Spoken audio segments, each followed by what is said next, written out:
Internacional de Páramos, con el auspicio de la GWP Sudamérica, que apoya la GWP en Colombia y la Fundación Andina para el Desarrollo.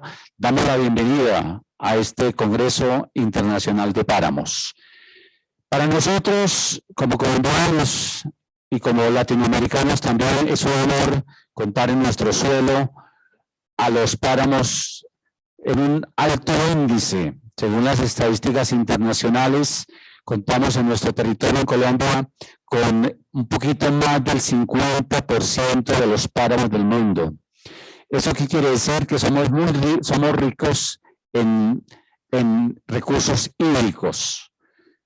Los páramos son ecosistemas muy especiales, vitales para la conservación de nuestras especies, para mitigar el cambio climático. Bueno, tienen una innumerables funciones para la vida de nuestro planeta. Entonces, por esta razón tenemos gran responsabilidad en Colombia y también los países del mundo, todos los países, debemos mirar hacia los páramos.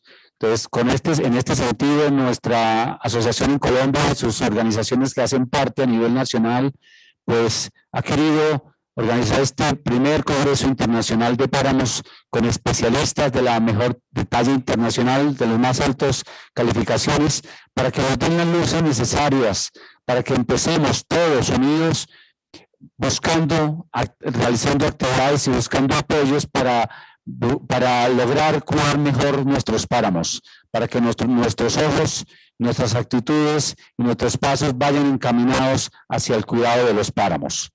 Entonces, me permito instalar el tercer día de congreso y vamos a tener unos ponentes muy interesantes. Vamos con un videito y ya regresamos para presentar a nuestro primer ponente.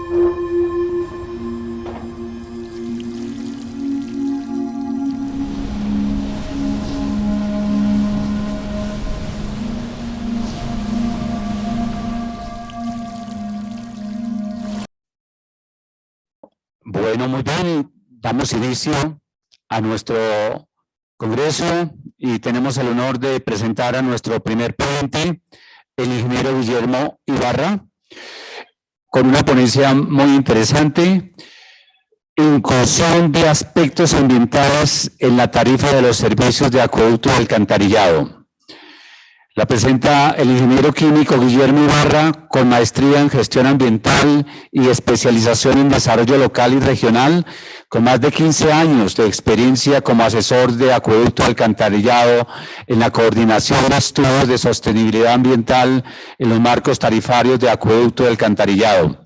También es asesor de la Dirección Ejecutiva de la Comisión de Regulación de Agua Potable y Saneamiento Básico, CRAC. Ingeniero Ibarra, le doy la palabra.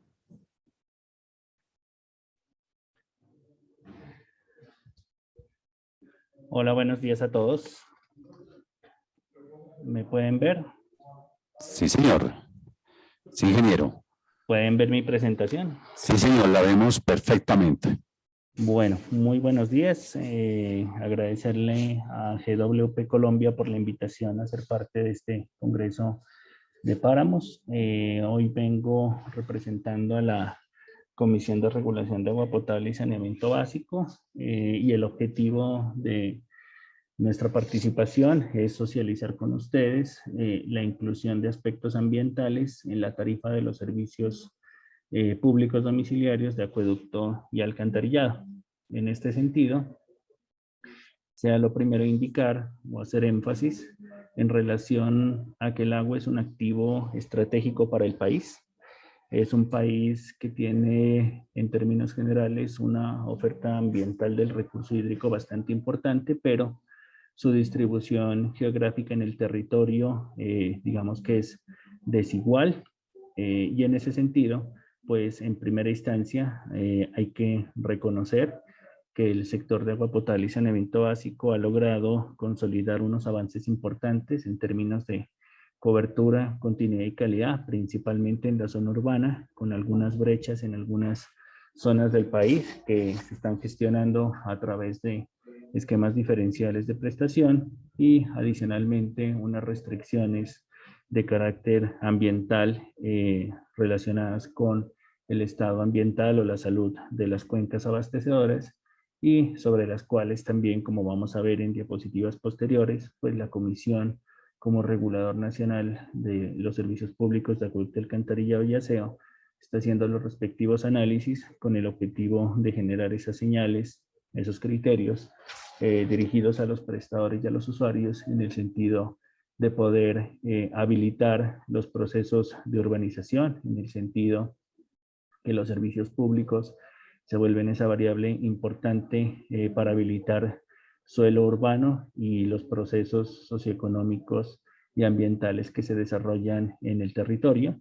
Adicionalmente, contar con servicios públicos de calidad tiene como efecto la promoción de la competitividad y el desarrollo territorial. Se vuelve un aspecto importante para la localización de actividades productivas en el territorio y en ese sentido pues es un factor que aporta al desarrollo y la consolidación del capital territorial. Asimismo, tiene efectos directos sobre la menor tasa de morbimortalidad por enfermedad vehiculizada por agua y en este sentido pues los servicios aportan ostensiblemente a la mejora en la salud pública y a la mejora en la salud ambiental, esto evidenciado en el saneamiento básico, en nuestra perspectiva, los servicios públicos de alcantarillado y aseo. Asimismo, en el marco de las funciones y competencias asignadas en la Constitución y en la Ley 142 a los prestadores de los servicios públicos en términos de cumplir con ese precepto de la función ecológica de la propiedad y lo que dice la ley 1523 de gestión de riesgo en el sentido que si la operación o los procesos que realizan los prestadores tienen una incidencia directa sobre el territorio y en este caso en términos ambientales frente al agotamiento de la cuenca, pues porque de ahí estamos abasteciéndonos y frente a la contaminación de la misma, toda vez que los residuos líquidos y sólidos terminan llegando en el marco de la cuenca, pues digamos que también es importante reconocer que los servicios de acueducto y alcantarillado tienen un aporte indiscutible a la seguridad hídrica de las ciudades y a poder consolidar esa relación entre las zonas urbanas y rurales de los municipios.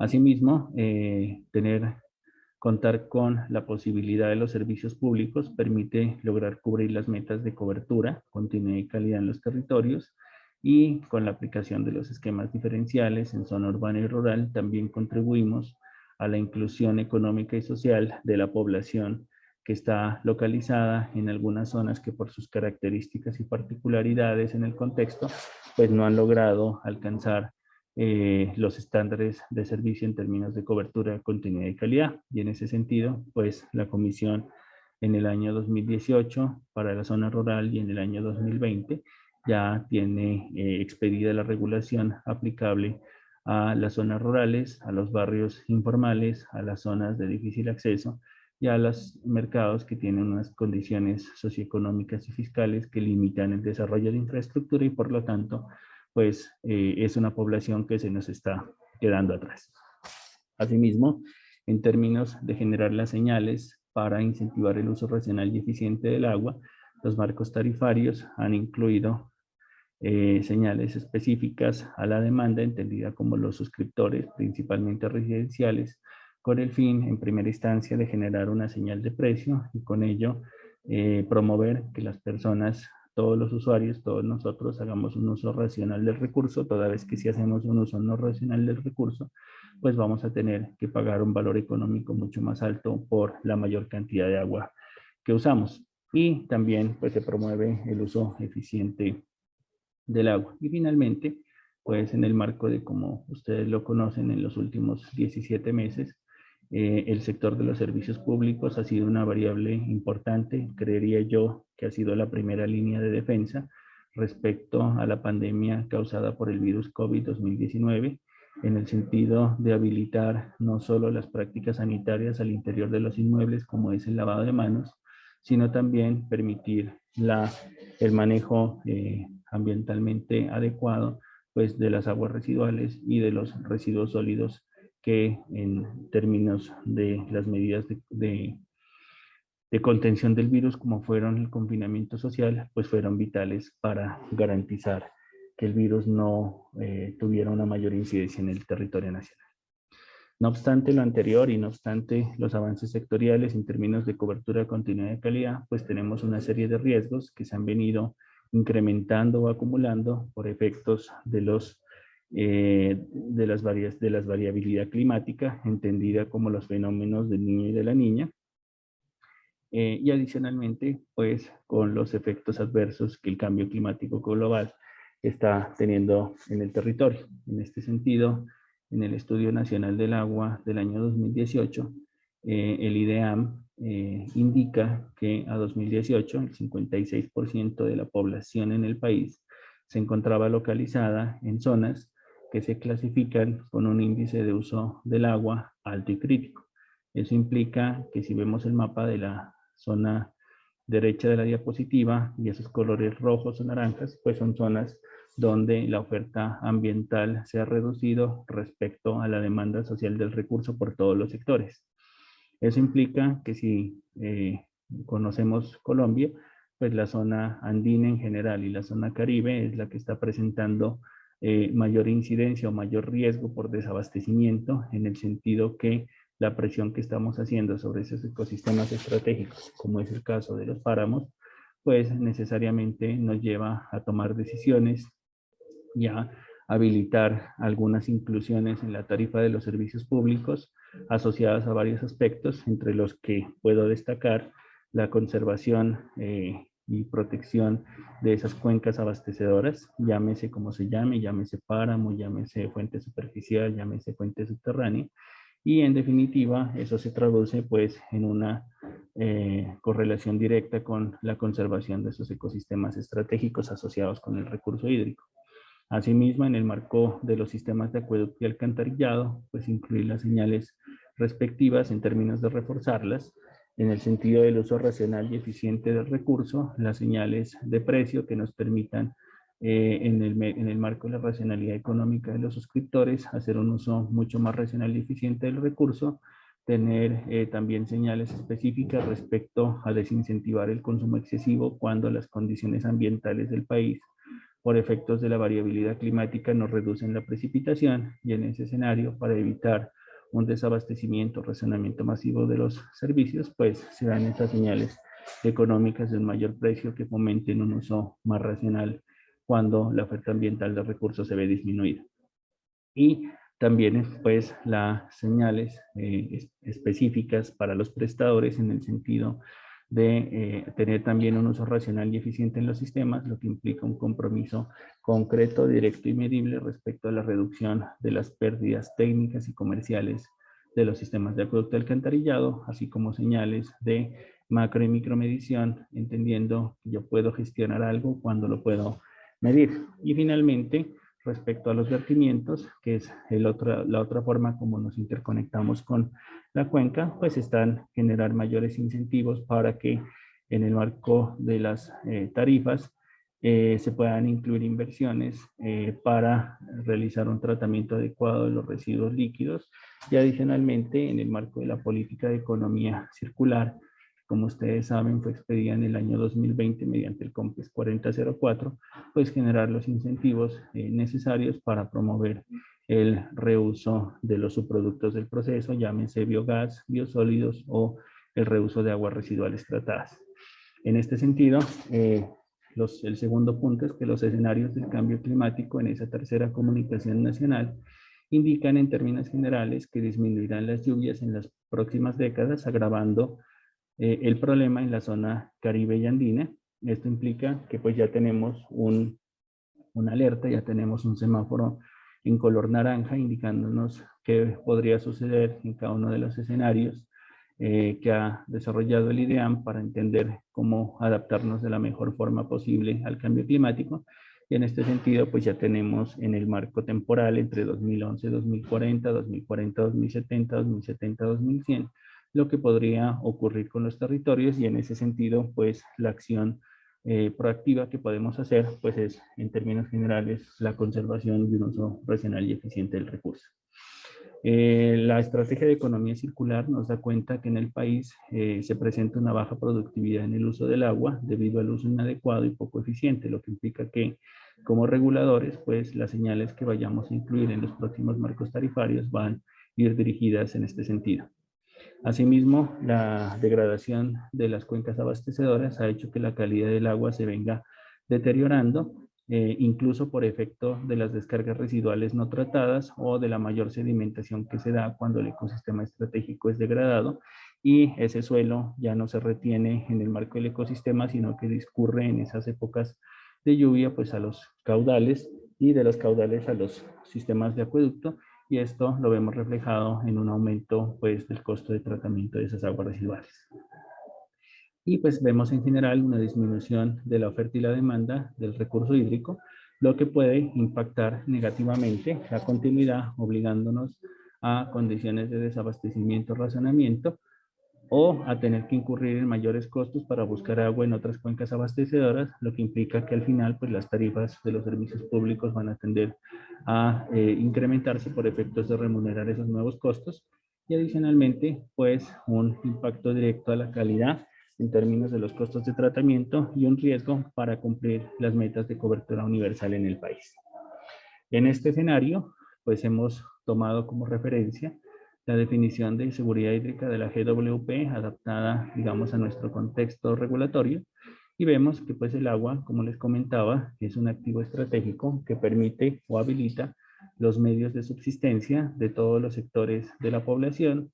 Adicionalmente, tiene un efecto directo sobre el bienestar y la calidad de vida y el ambiente sano, habilita el desarrollo económico y territorial de los municipios y adicionalmente pues también tiene que garantizar los procesos ecológicos en esos ecosistemas estratégicos productores del recurso. Y en este sentido, pues se observan en esta lógica tres marcos de acción. El primero, garantizar la demanda para todos los usos y en el caso que nos compete, principalmente el uso residencial, aunque en el marco de las ciudades los servicios públicos también atienden al sector oficial, al sector comercial y al sector industrial. ¿Eso qué implica? Tener el agua suficiente para asegurar la continuidad, la prestación continua del servicio, garantizar la calidad en el sentido de mantener la calidad o mejorarla, en el sentido de que las tarifas pues no tengan que incrementarse por efectos de esa degradación.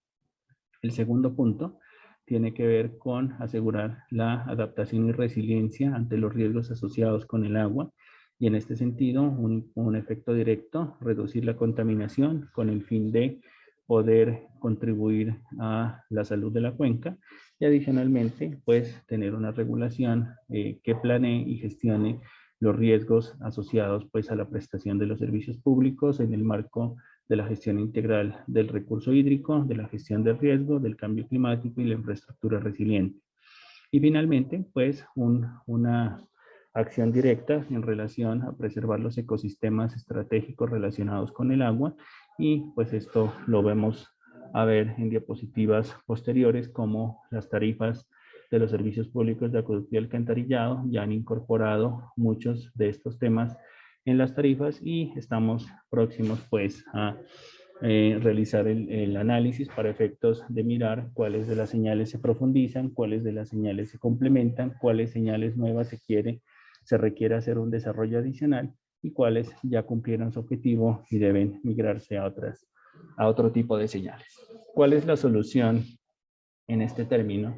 que plantea el Objetivo de Desarrollo Sostenible 6 en el marco de la Agenda 2030, pues la Agenda 2030 nos incluye 4 aspectos importantes. El primero, una garantía de un precio asequible, que las fórmulas tarifarias lo aseguran a través de permitir que los prestadores puedan recuperar costos eficientes de la prestación. Un acceso equitativo, lo que implica que los servicios públicos tienen un efecto directo sobre esa población que está quedando rezagada, y en este sentido la política de los esquemas diferenciales urbanos y rurales en el marco de la regulación pues ya están habilitadas para poder traer a estas personas a tener condiciones de calidad de vida favorables. Y adicionalmente, pues la garantía de un servicio adecuado en términos de que se cumplan las metas para los estándares regulatorios. En la segunda línea de acción, pues está una señal clara respecto a mejorar la eficiencia en la prestación de los servicios, lo que en términos generales implica hacer las acciones suficientes para el uso racional y eficiente, atendiendo el control de pérdidas técnicas y comerciales y fomentando o profundizando las señales respecto al uso racional y eficiente del recurso en el sector residencial. Esto atado pues a las señales de los rangos de consumo básico, complementario y suntuario, y las señales de desincentivo en momentos en que la oferta ambiental del recurso, o entendido como la precipitación, se disminuya por algún efecto de variabilidad climática.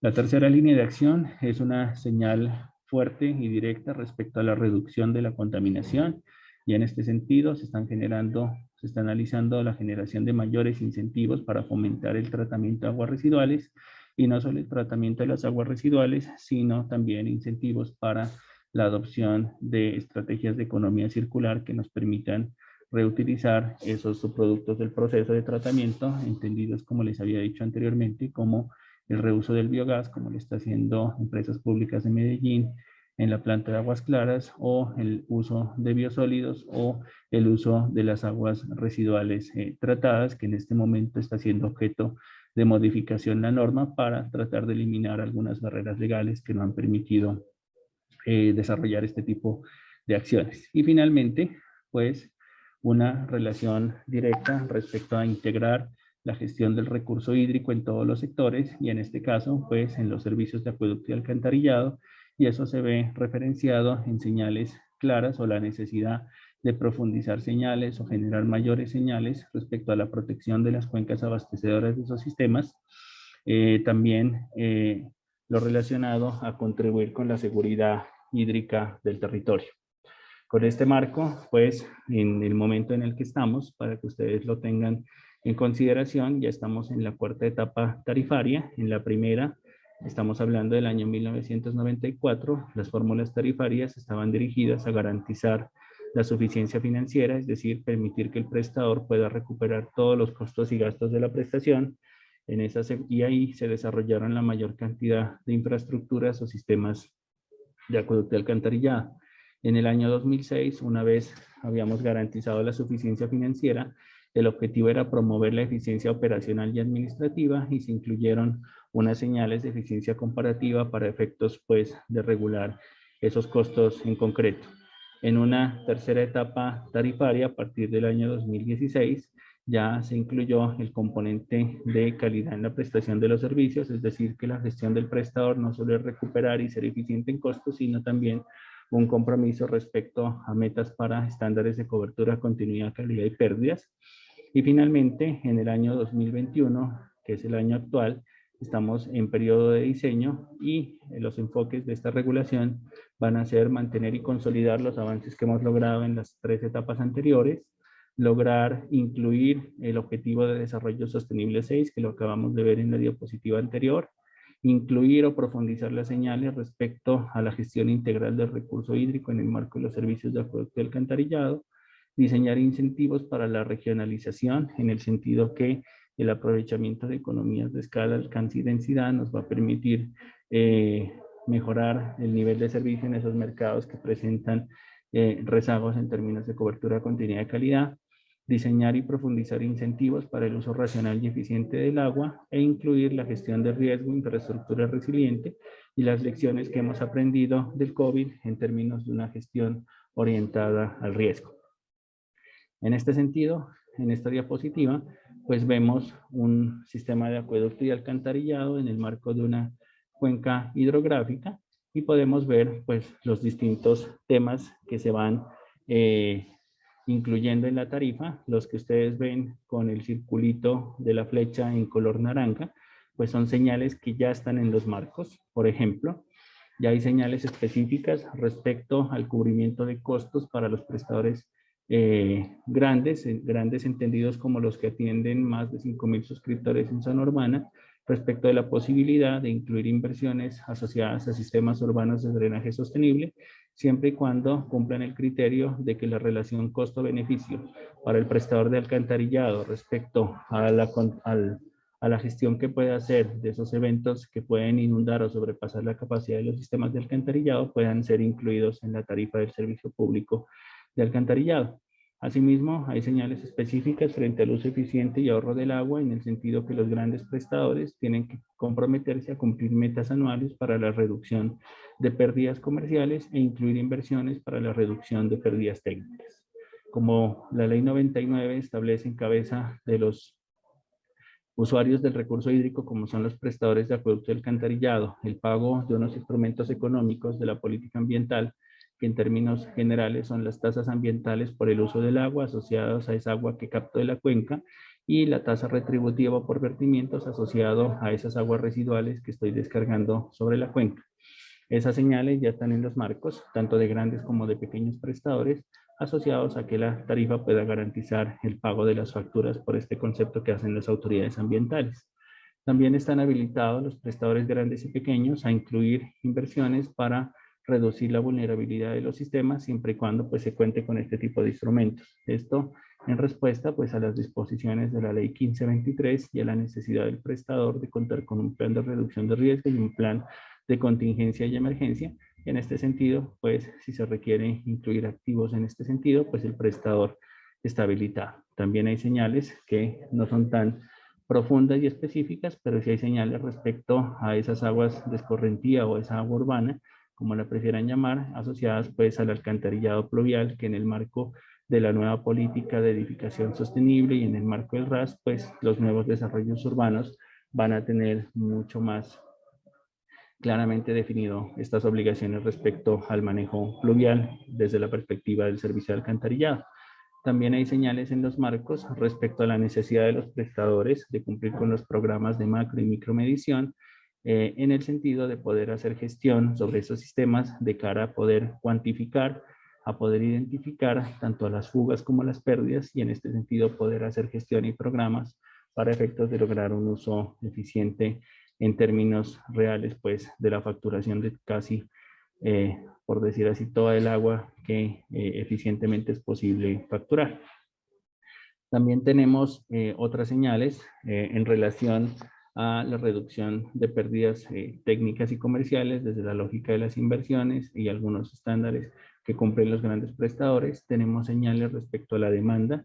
En el 2016 se modificaron los rangos de consumo básico, complementario y suntuario, y en el año, si la memoria no me falla, 2018 y 2019, se generó una regla respecto a una señal de desincentivo a consumo excesivo cuando la oferta ambiental del recurso, entendida como una reducción de la precipitación, pues es informada por el IDEAM y en este sentido pues se activa esa señal en esas zonas del país que tienen ese déficit de oferta para hacer que en términos generales pues la tarifa valga más por consumir más de lo que se considera necesario. También las fórmulas tarifarias permiten la inclusión de las inversiones en reposición y mejoramiento de los sistemas y con eso la garantía de un uso racional y eficiente del recurso. Y los tres aspectos sobre los que redundan nuevos desarrollos en términos generales, a pesar de que algunos de ellos ya están incluidos, está en primera instancia la conservación y protección de cuencas y fuentes de agua. Ya tenemos señales específicas respecto a la inclusión de las tasas ambientales. Sabemos que la tasa por uso va dirigida a conservar los servicios ambientales de la cuenca, que la tasa retributiva va en términos generales a sistemas de monitoreo, ya a la reducción de la contaminación. Y también tenemos la posibilidad de incluir todas las otras inversiones ambientales que resultan ser obligatorias por mandato de la ley o de decisiones de los jueces de la República. y en el año 2019 también se habilitó a que los prestadores del servicio público de acueducto únicamente puedan incluir inversiones ambientales adicionales pues para la protección de esas cuencas y fuentes de agua, entendidas como la compra de predios, la restauración ecológica, la protección de ronda hidráulica, el manejo de acuíferos, el monitoreo del recurso hídrico y pues la implementación de los esquemas de pago por servicios ambientales. No obstante, en el marco de la política de crecimiento verde adoptada en el COMPES 3934 del 2018, se nos da una señal clara respecto a analizar la inclusión del componente de infraestructura verde o soluciones basadas en la naturaleza en esta cuarta etapa tarifaria. También está en el marco de la política de economía circular, COMPES 4004 del 2020, el análisis de inclusión de incentivos y señales, así como criterios y fórmulas tarifarias para efectos de incentivar inversiones en sistemas de tratamiento de agua residual y poder promover en lo que compete al sector señales respecto al reuso de los subproductos, biogás, biosólidos y agua residual tratada. Eso es lo que les podría comentar en relación a la inclusión de los aspectos ambientales en la tarifa de los servicios públicos de acueducto y alcantarillados. Muchísimas gracias por su atención. Gracias, doctor Ibarra. Excelente exposición, ¿no? Impresionante su ponencia. Quedamos bastante ilustrados. Hay una pregunta que nos hacen aquí por las redes sociales. Los páramos son fundamentales, entonces el cuidado que debemos tener de estos ecosistemas es vital, porque eso influye en todo, realmente en todo el tema ambiental, lo que usted nos estaba mencionando de las tarifas. Entonces hay una relación directa con el tema de las tarifas del agua, con el cuidado o el desempeño adecuado que tengan nuestros páramos. Sí, sobre esa pregunta es importante entender en el concepto que se dice que las tarifas le permiten cubrir al prestador todos los costos y gastos derivados de obligaciones ambientales.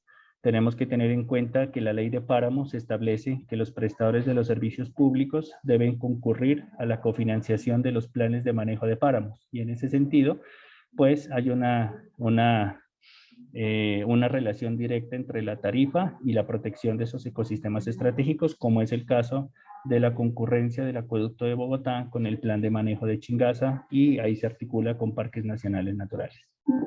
Perfecto, doctor. No, excelente. Muchas gracias. Muchas gracias por participar en nuestro congreso. Le agradecemos todo lo que nos ha expuesto. Magnífico. Quedamos muy realmente empapados de todo este tema que hace la entidad y todo lo que tiene relación con tarifas y actividades con el ecosistema de los páramos. Muchas gracias. Muchas gracias, Marco.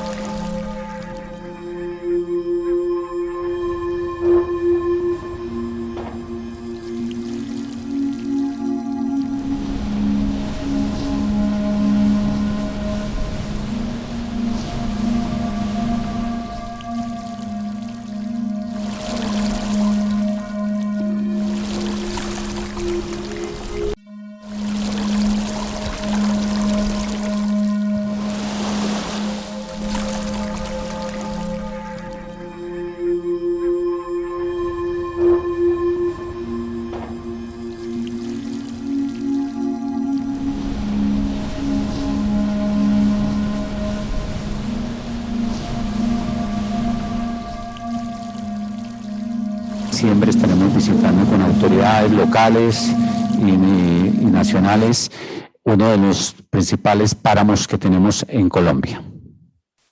Muy bien.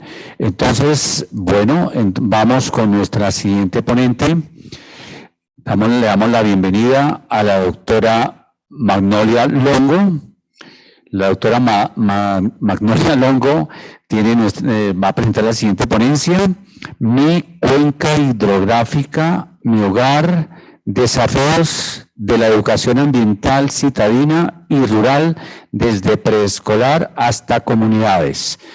La doctora Longo es bióloga con doctorado en biología en la línea de ecología acuática, profesora titular del área de ciencias biológicas y ambientales de la Universidad Jorge Tadeo Lozano. La autora es investigadora de las relaciones entre el bosque ribereño y biodiversidad en los ríos, lagunas y ciénagas. Es seguidora de los insectos del agua y exploradora de recursos para realizar educación ambiental con comunidades rurales y citadinas.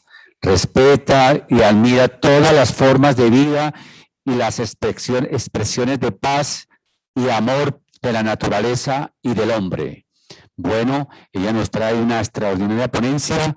Doctora Magnolia, tiene usted la palabra. Buenos días, Mark, y a todas las personas que nos acompañan hoy. Gracias por esta invitación tan interesante, tan bonita, compartir lo que trabajamos desde la universidad y desde el grupo de investigación en limnología en temas de recursos hidrobiológicos, con un énfasis también muy particular en páramo. Yo soy Magnolia Longo, profesora del área de Ciencias Biológicas y Ambientales de la Universidad Jorge Tadeo Lozano en Bogotá. Mi área de trabajo principalmente es la ecología de ríos. Como Mark lo mencionaba, trabajo con macroinvertebrados acuáticos, pero también ecología en general, y durante los últimos, no sé, más o menos 8 años, me ha interesado muchísimo los temas de educación ambiental.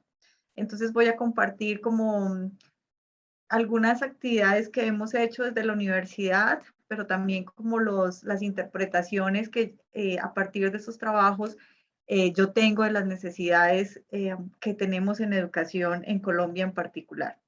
Primero, pues quiero comenzar contando o hablando acerca de la educación ambiental. La educación, pues en general, ¿cierto? Es un aspecto muy importante del ser de cada uno de nosotros. A través de la educación, pues podemos construimos como nuestra cultura, ¿cierto? Pero también a través de esa educación encontramos nuestra identidad.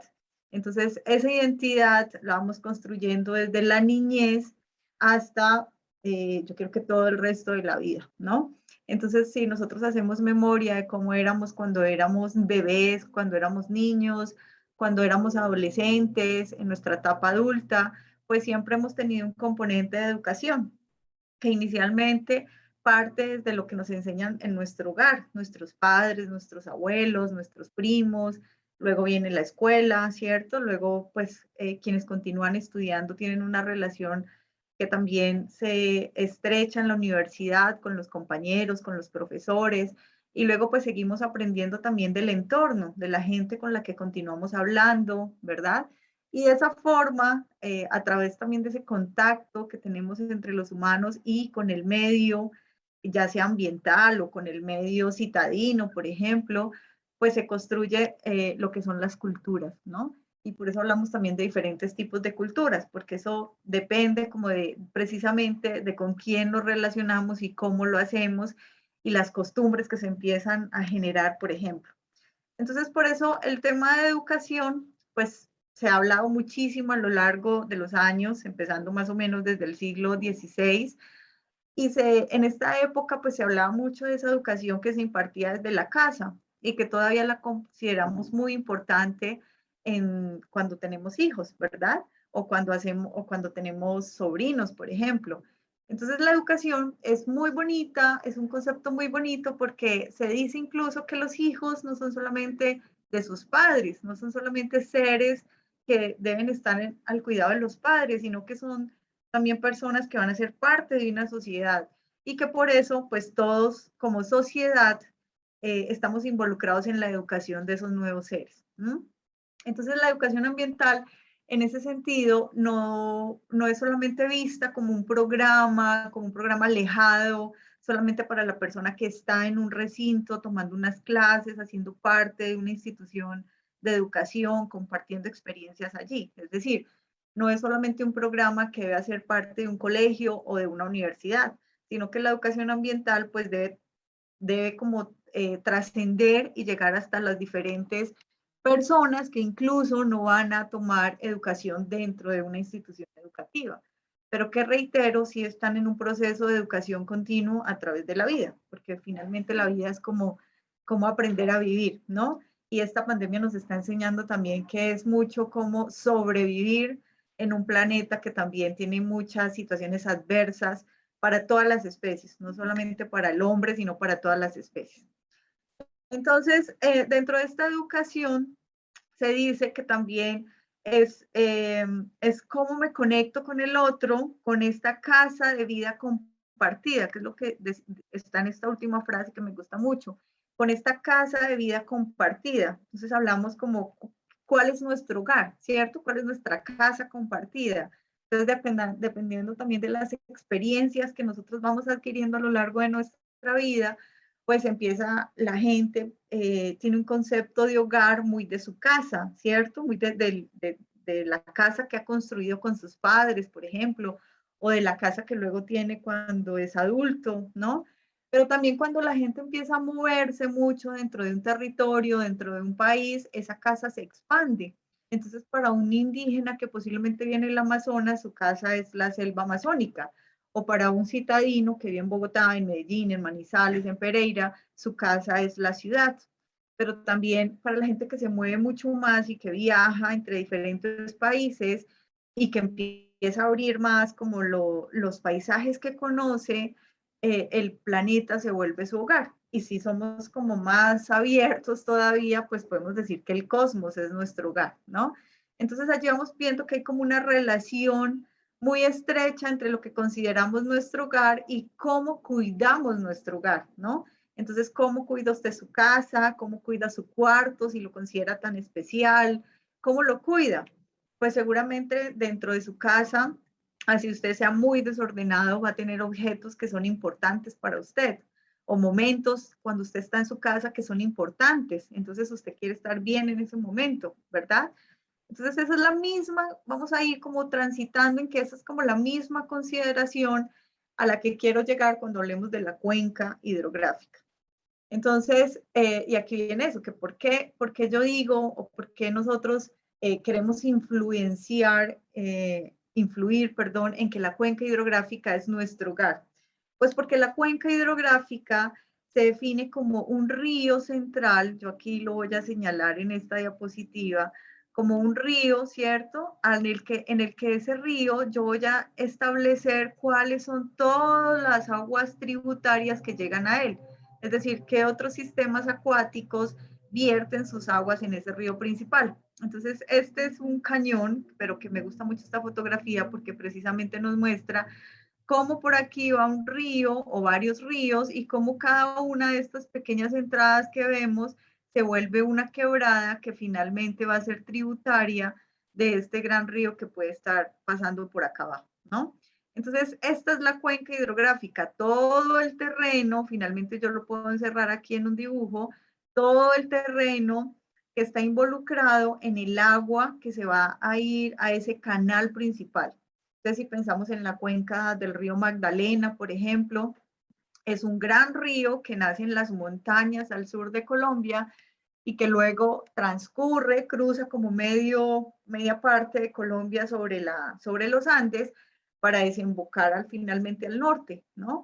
Entonces, a través de su recorrido, él va recolectando las aguas de muchos otros ríos y de grandes ríos como el Cauca, por ejemplo, ¿verdad?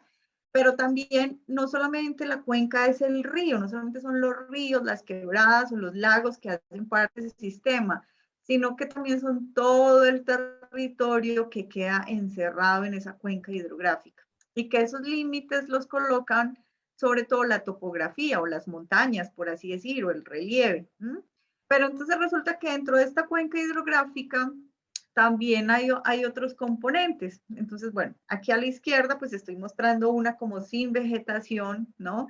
Esta es en una zona muy árida y en Arizona incluso. Y acá en la derecha tenemos como la representación de un río, también como con diferentes tributarios. Esto podría ser como un tributario, pues como parte de este ejercicio que estoy tratando de mostrar. Entonces aquí vemos el río principal, ¿cierto? Y sus tributarios.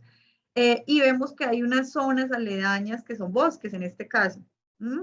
pero aquí también hay pueblos, hay carreteras, hay industrias, hay cultivos, y todo esto va a ser parte de la cuenca hidrográfica. Hay personas, hay diversos tipos de animales, diversos tipos de plantas, diversos tipos de suelos, y todo eso es el conjunto que se llama la cuenca hidrográfica. Entonces, la idea con esta presentación, con esta diapositiva, es que no pensemos en que la cuenca hidrográfica son solamente el río y las aguas que drenan a él, sino que también es un paisaje que incluye todos los componentes biológicos y humanos que pueden estar integrados, ¿no? Y también esos componentes no biológicos como el suelo, por ejemplo. Entonces, esas cuencas hidrográficas, aquí voy a hablar específicamente de la relación con el páramo, ¿no? Porque estas cuencas, muchas de ellas, si no es que decir que la mayoría, están conectadas desde las montañas hasta las tierras bajas. Entonces, un ecosistema muy representativo de las montañas, pues son los páramos. Y aquí los páramos los estamos representando con estos frailejones, ¿no? Estas plantitas que se ven aquí, estos dibujos son los frailejones. ¿Y qué es lo que quiero mostrar precisamente en diapositiva? Primero, que aquí tenemos unas plantas, por acá hay unas palabras en inglés que yo las voy a ir traduciendo, por ejemplo, están también los pájaros, ¿cierto? Como componentes de la biodiversidad animal, pero aquí también hay hongos, hay bacterias, y todos ellos van a ser parte de ese ciclo hidrológico que también es tan importante para mantener el agua. Entonces, en la medida en que este paisaje se conserva, y que tenemos esta vegetación que es típica de la región, pero que también tenemos esos animales, conservamos las características naturales del suelo, ¿verdad? Entonces, esto va a ser parte de un ciclo hidrológico en el cual vamos a tener no solamente buena cantidad de agua, sino también buena calidad del agua. En el caso específico, por ejemplo, de la ciudad de Bogotá, hay un páramo muy grande que se llama el páramo de Chingaza, y este es el principal proveedor de agua para la gente que vive en Bogotá, ¿no? Entonces, como nosotros, habitantes de Bogotá, dependemos netamente de los páramos. Esa es la idea de esta diapositiva. Entonces, acá abajo, pues tenemos se me perdió aquí el cursor, un segundito ya. Aquí tenemos que vamos a encontrar unas fuentes de agua que serían estas, y como tengo esa cuenca hidrográfica que empieza a recogerme todas esas aguas en un solo canal, pues luego yo aquí voy a tener un reservorio que se le llama embalse, por ejemplo, y a través de ese embalse, las personas de la empresa Acueducto y Alcantarillado, que hacen un trabajo espectacular tratando el agua para que a nuestras casas nos llegue limpia, ¿no? Que sea agua potable, que nosotros podamos abrir la llave y beber directamente esa agua.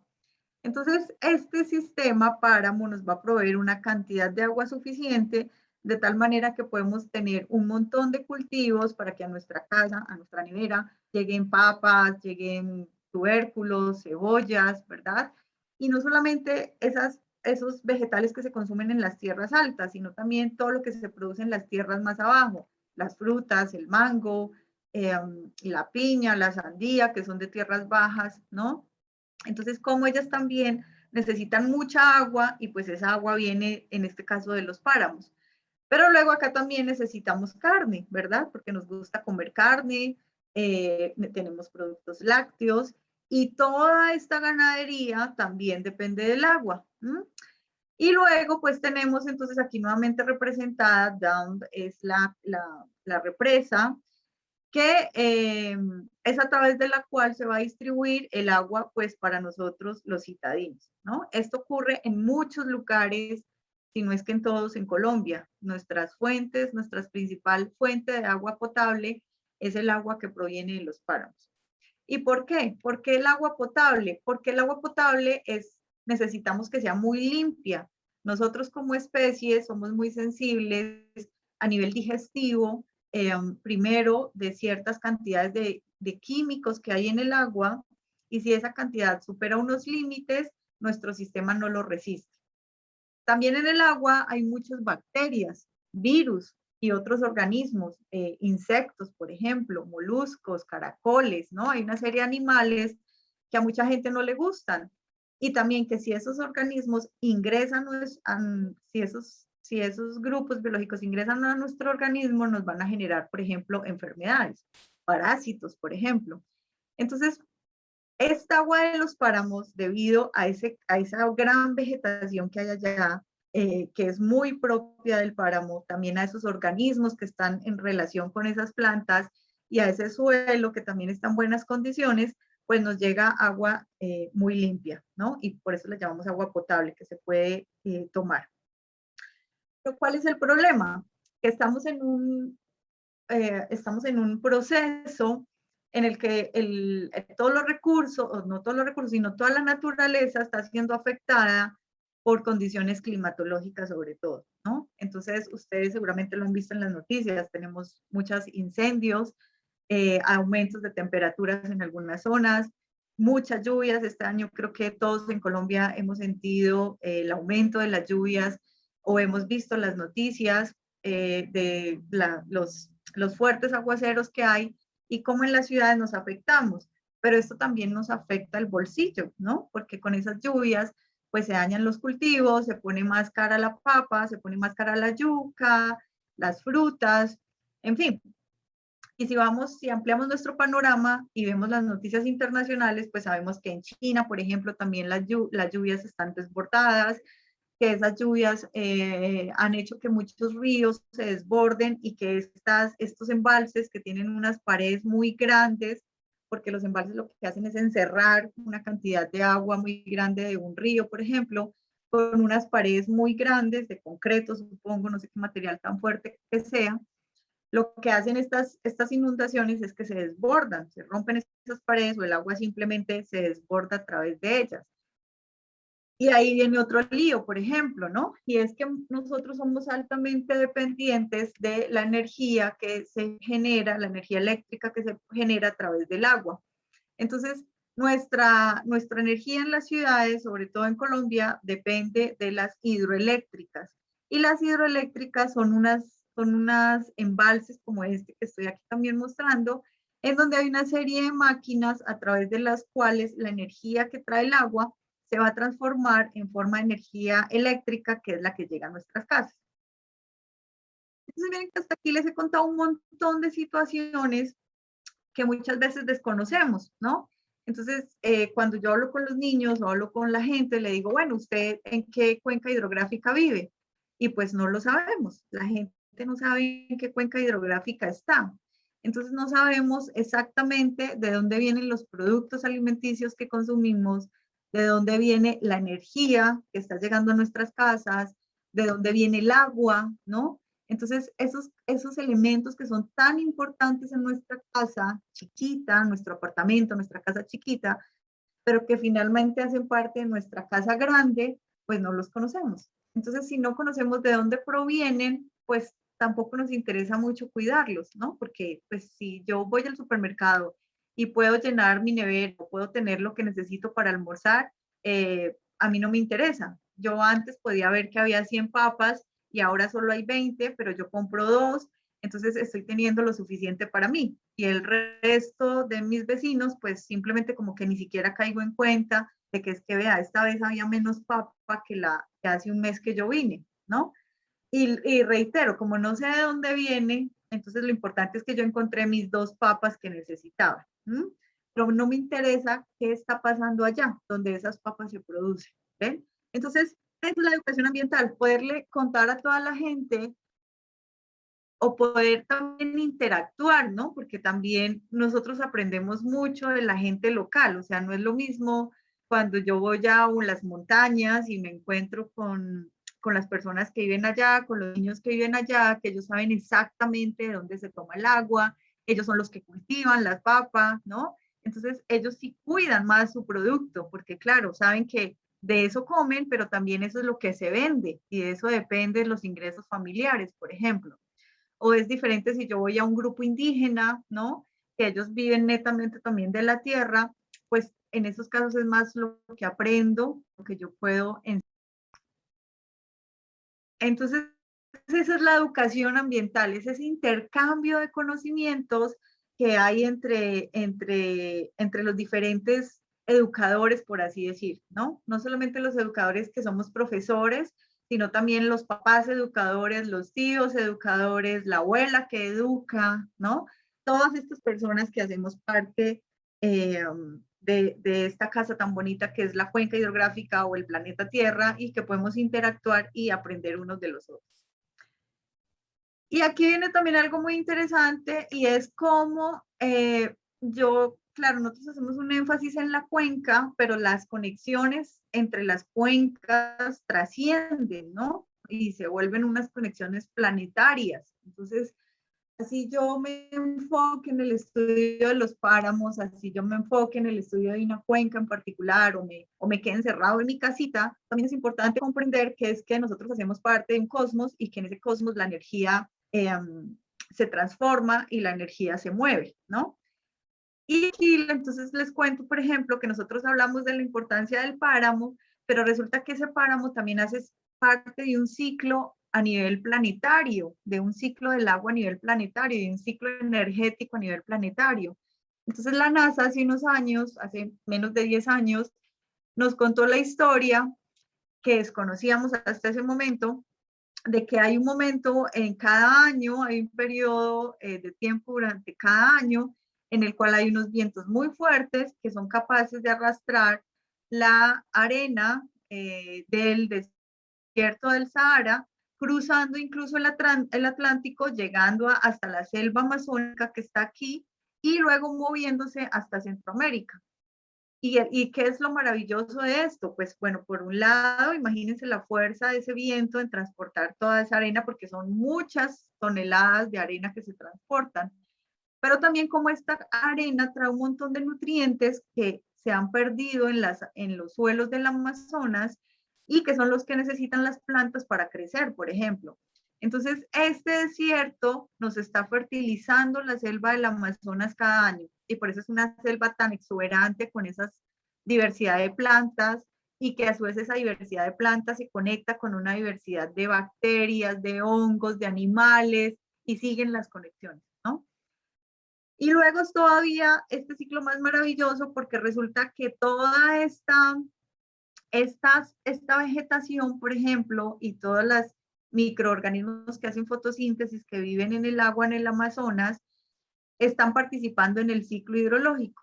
Entonces, en estos lugares también hay una forma en la que el agua empieza a salir de las plantas, que se llama la evapotranspiración. Bueno, esto es otro proceso que tendríamos que hablar un rato de él, pero cómo a través de esa vegetación también se genera un agua, una cantidad de agua muy importante que sale, ¿cierto?, de la vegetación, sale del suelo, los animales también expulsamos, por así decir, agua, todo eso se condensa y esa agua está viajando entonces hacia los Andes. Y en los Andes, ¿qué tenemos en Colombia? Pues los páramos, ¿no? Entonces está viajando una cantidad de agua a través nuevamente de los vientos, se está moviendo hacia los Andes, nos está dejando acá una cantidad de agua muy grande nuevamente, tanto en los glaciares como en los páramos, y luego esta agua, allí también como que se recoge una cantidad de agua y luego esto sigue moviéndose hacia el sur a través de todos los Andes, ¿no? Y miren cómo entonces todo se conecta, cómo la energía, los nutrientes que nos llegan del Sahara, se condensan en el Amazonas, aquí también se libera una cantidad de energía y de agua, se mueve hacia los Andes, nuevamente se deja ahí agua y energía, y luego también se libera otra cantidad importante que sigue fluyendo. Entonces, necesitamos conocer todas estas cosas, necesitamos conocerlas para poder tomar medidas, no solamente a nivel de gobierno, sino también a nivel personal, de cuál es mi papel frente a la conservación de la naturaleza, ¿no?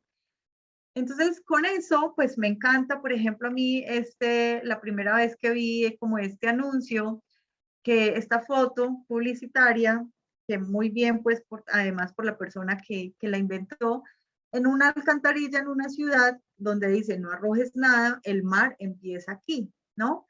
Entonces, es un mensaje muy contundente para la gente de las ciudades, que pues usualmente arrojamos basura en las calles y aceite y un montón de sustancias más que lo que hacen es tapar estos sistemas de alcantarillado que mueven las aguas residuales pues hacia los depósitos donde tienen que ir, ¿no?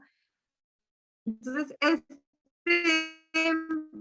este mensaje es muy contundente, una foto demasiado contundente y que trasciende todavía más allá. Entonces la invitación que nosotros tenemos es cuidemos los páramos, cuidemos las cuencas hidrográficas, porque es que el mar empieza ahí, el mar empieza en las montañas, el mar empieza en el páramo.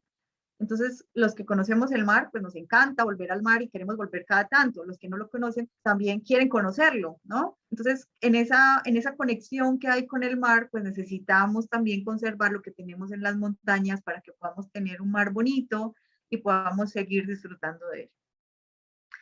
Bueno, entonces, con esta introducción, pues les voy a contar algunos ejercicios que hemos hecho en temas de educación ambiental en la TADEP. Entonces, por ejemplo, entre los años 2013 y 2019, a través de la maestría en ciencias ambientales, tuvimos estudiantes, profesores que trabajaban en instituciones educativas del distrito en Bogotá.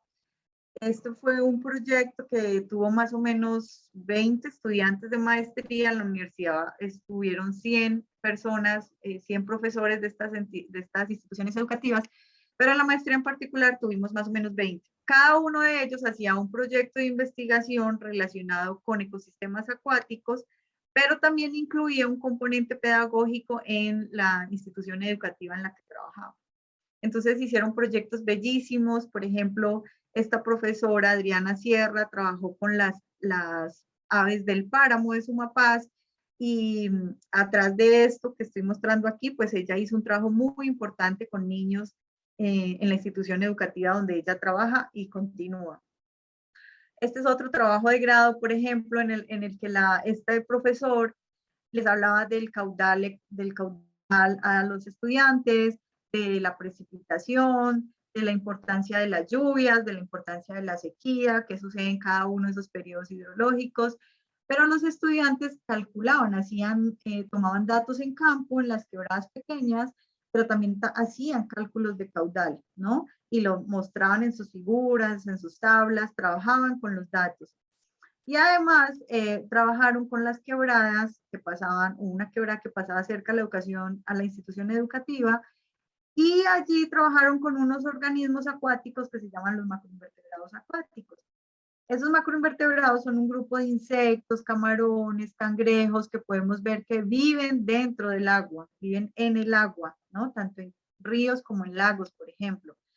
Y su presencia allí nos está indicando si el agua es limpia o sucia. Entonces, tenemos un conocimiento importante en Colombia acerca de eso, y estos profesores lo que hacían era transmitirlo con sus estudiantes, identificar quiénes eran esos insectos, por ejemplo, indicadores de buena calidad del agua, quiénes eran los que indicaban calidad no tan buena, calidad mala. Y bueno, trabajaban en función de la recuperación, al menos del tramo de la quebrada que pasaba por su institución educativa.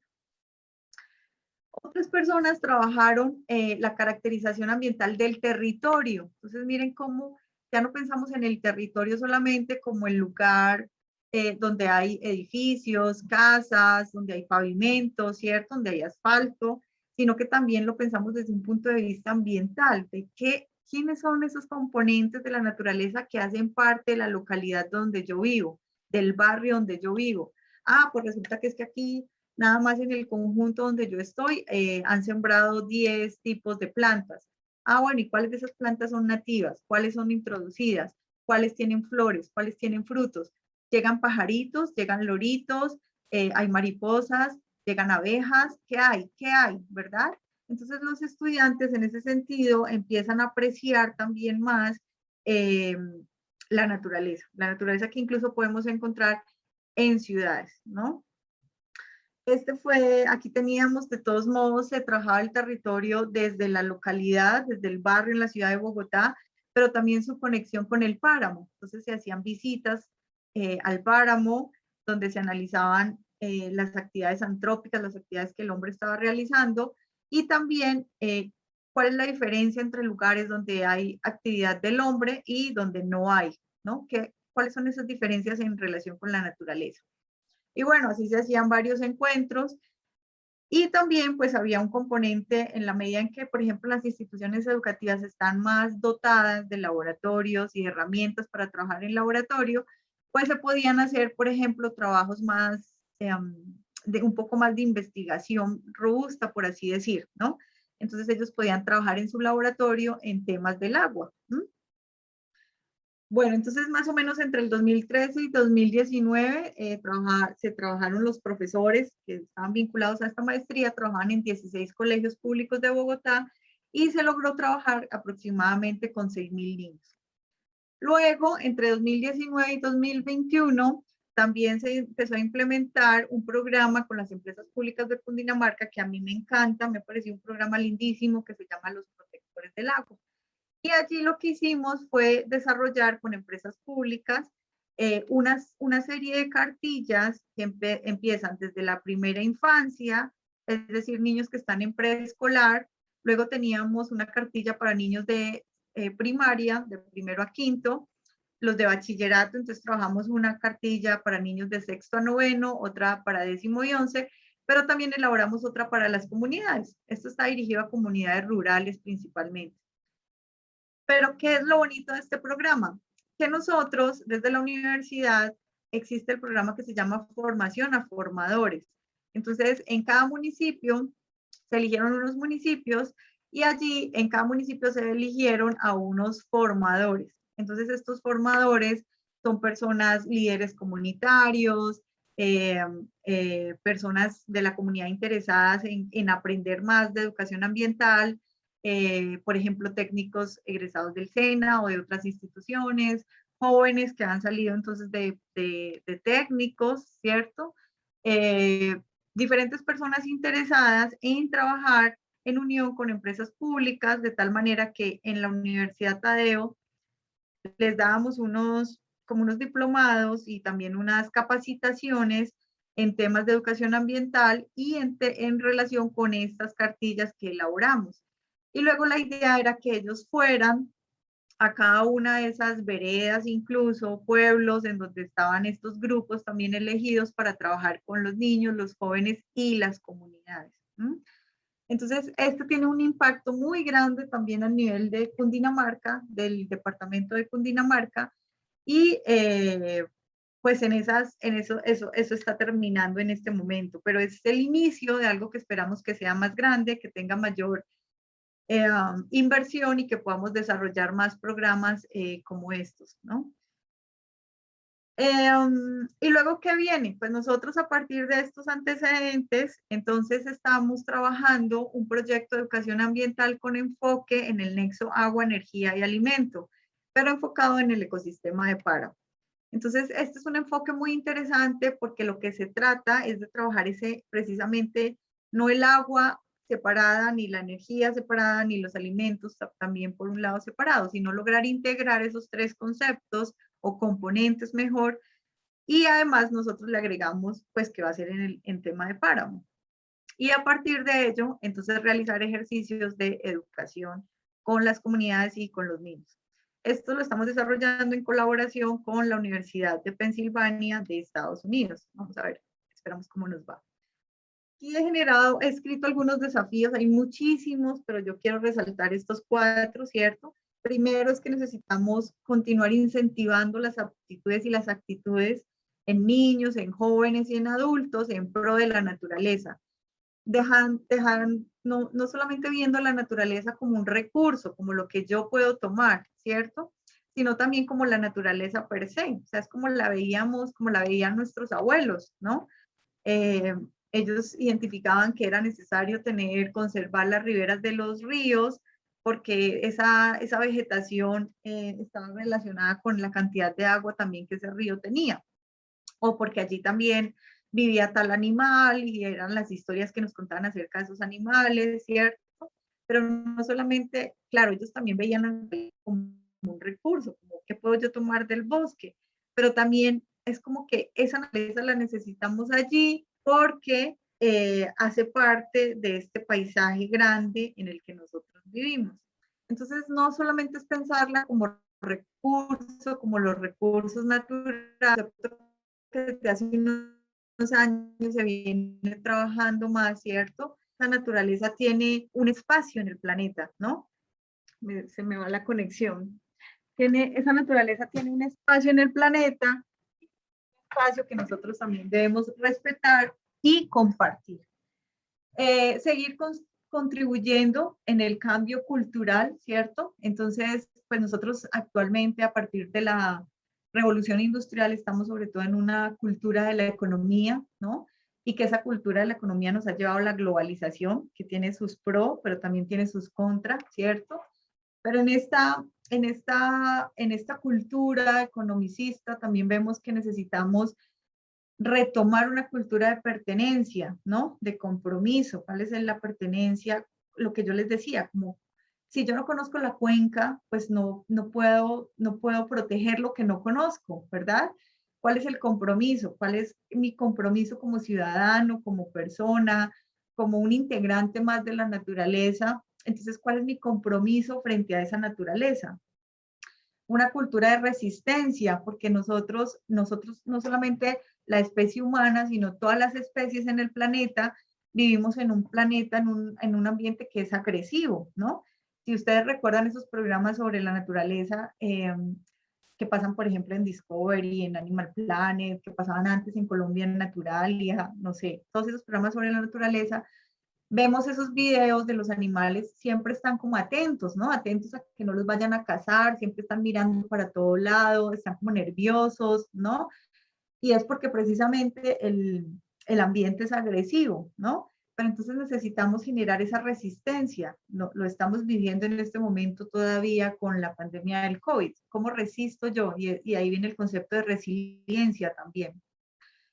Necesitamos retomar esta cultura de la solidaridad, que lastimosamente se pierde mucho en las ciudades, ¿no? Y sobre todo en las ciudades grandes, en donde todos tenemos prisa, tenemos que trabajar, tenemos que hacer, entonces nos vamos volviendo un poco más individualistas, y no está mal ser individualista, pero también necesitamos ser solidarios con el resto de las personas, pero también con la naturaleza, con los animales, ¿no? Y no solo con los perros y los gatos, que somos los que conviven con nosotros en casa, sino con todos, con los pájaros, con las ardillas, con las mariposas, con las abejas, con todos los animales que incluso conviven con nosotros en la ciudad.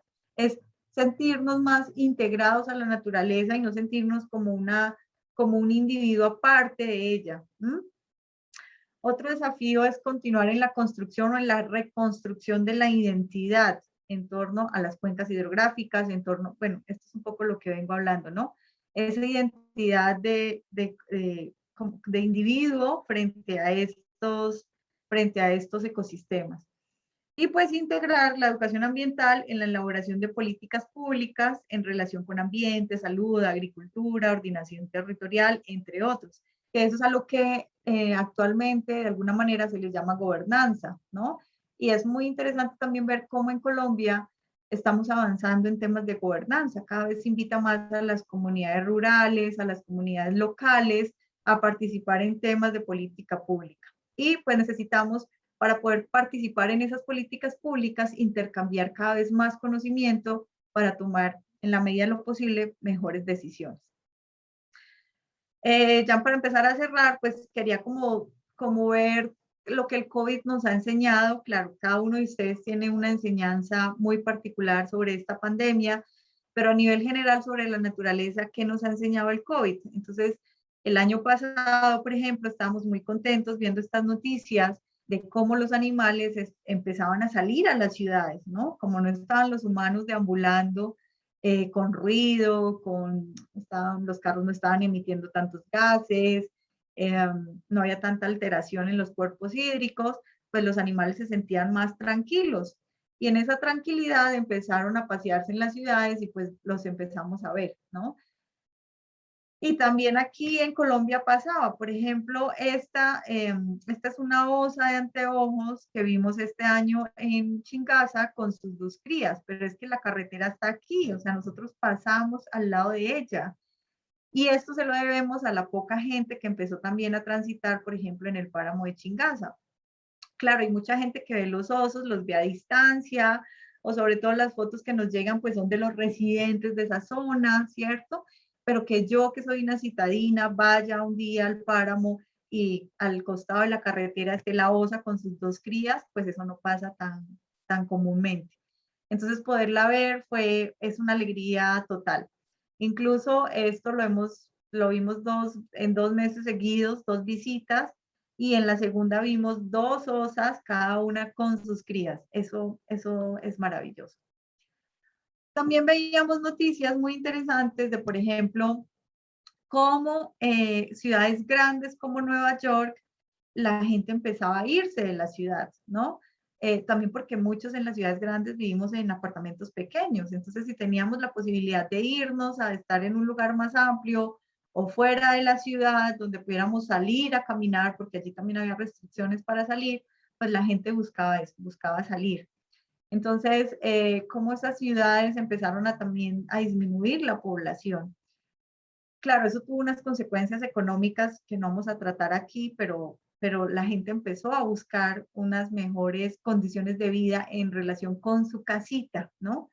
Entonces, miren que empezábamos a dejar de pensar en la casita como el apartamento y a pensar en una casa más grande en donde pudiéramos salir y caminar y ver los árboles y el lago y tomar aire, ¿no? Entonces, allí es donde yo digo que hay un cambio en las percepciones de lo que tenemos como nuestra casa o nuestro hogar. En Colombia también ha pasado mucho esto, mucha gente se fue a las fincas, por ejemplo, o a un pueblo, ¿no? Buscando un entorno mejor para pasar esta época de pandemia. Y también, pues por algunos meses estuvimos muy alegres viendo cómo había reducciones en las emisiones de gases, sobre todo de CO2, que lastimosamente pues duró poco y en cuanto empezó a levantarse las restricciones para las industrias y para la movilidad de la gente, pues eso rápidamente empezó a aumentar otra vez. Pero bueno, fueron las buenas noticias que nos dejó el COVID. Y pues con eso termino con una invitación muy especial a seguir pensando en nuestra casa. ¿Cuál es el hogar que queremos en este momento? ¿No? ¿Cómo queremos nuestra casa? ¿Cómo queremos tener nuestra casa desde el punto de vista de la naturaleza?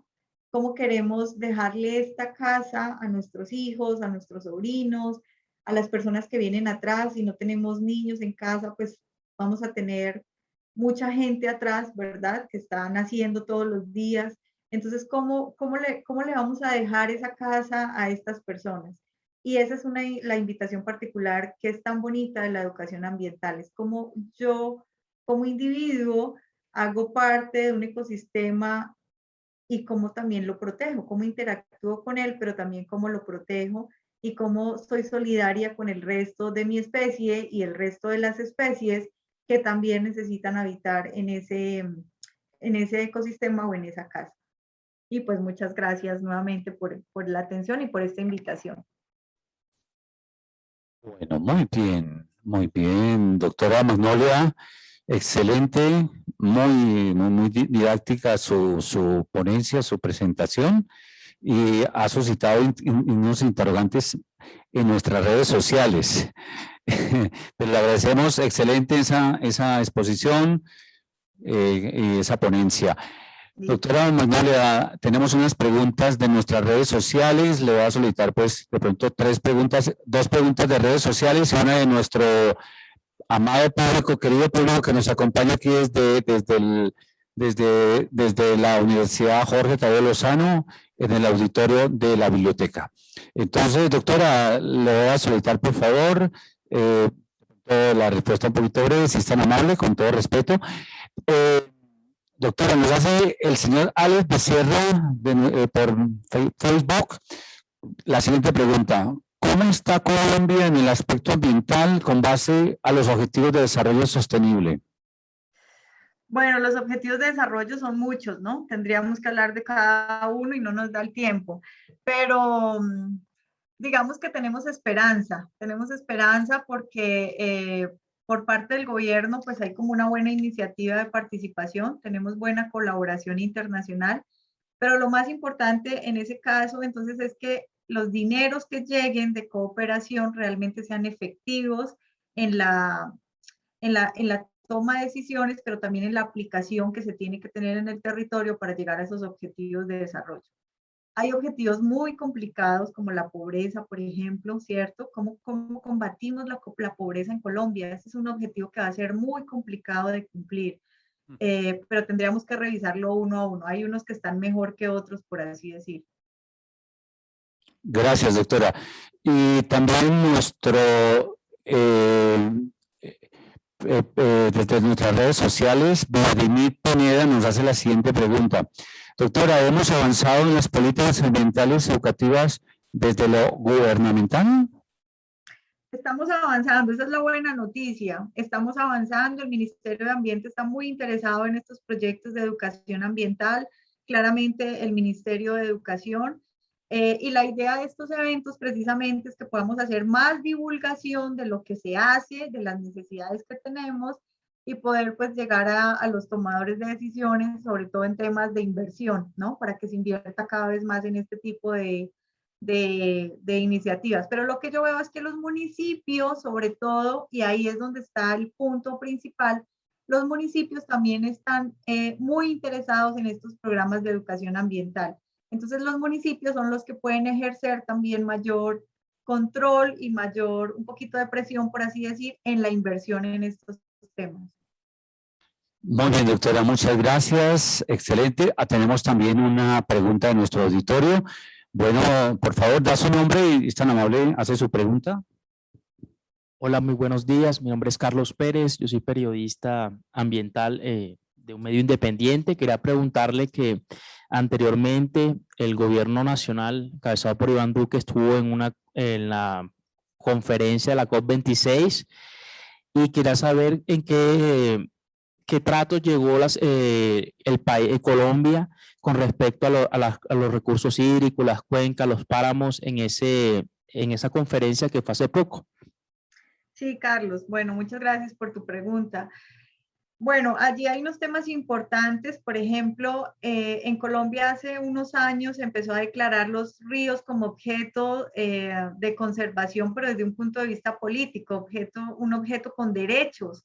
Entonces eso desde el punto de vista político tiene una influencia importante porque ya entra, bueno, Marc me puede ayudar más con el tema de derecho, pero eso, digamos que incluso no solamente los ríos, sino que las comunidades aledañas pueden tener más componente jurídico para la protección. Eso es muy importante.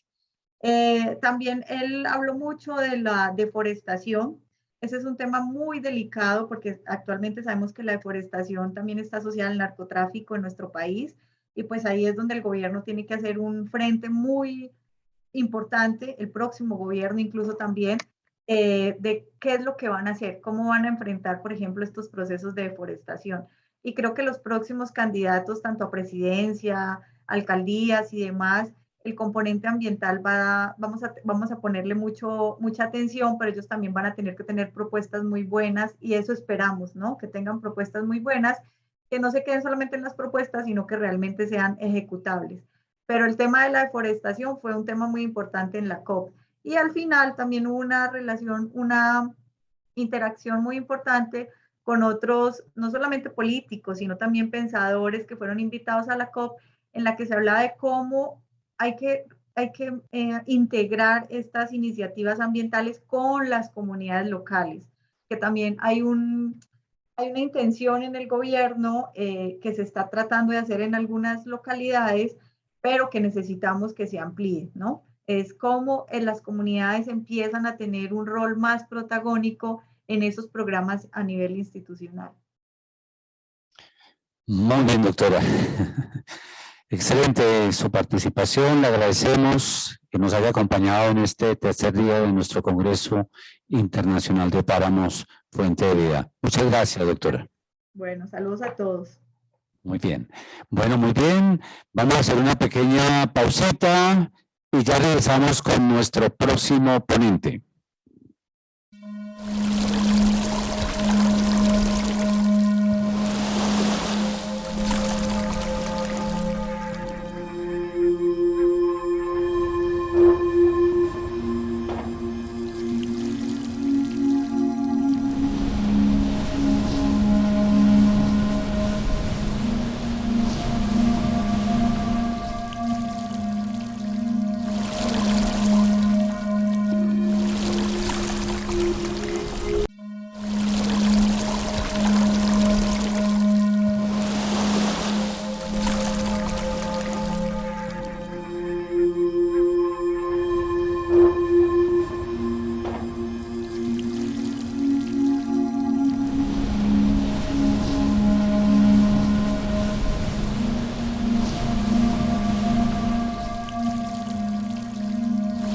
Muy bien.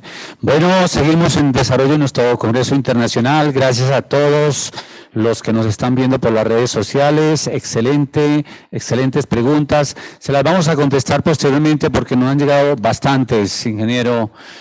Bueno, muy bien. Vamos a presentar también a otro extraordinario tratadista colombiano, el ingeniero Sergio Iván Niño Hernández, con su ponencia Santurbán con gente protegida para conservar. El ingeniero Sergio Iván Niño, él es ingeniero forestal vinculado con la Corporación Autónoma Regional de la Frontera Nororiental, Corponor. Es un experto, está coordinando el tema de la conservación en áreas de manejo especial. Es una autoridad en este campo. El ingeniero Sergio, tiene usted la palabra.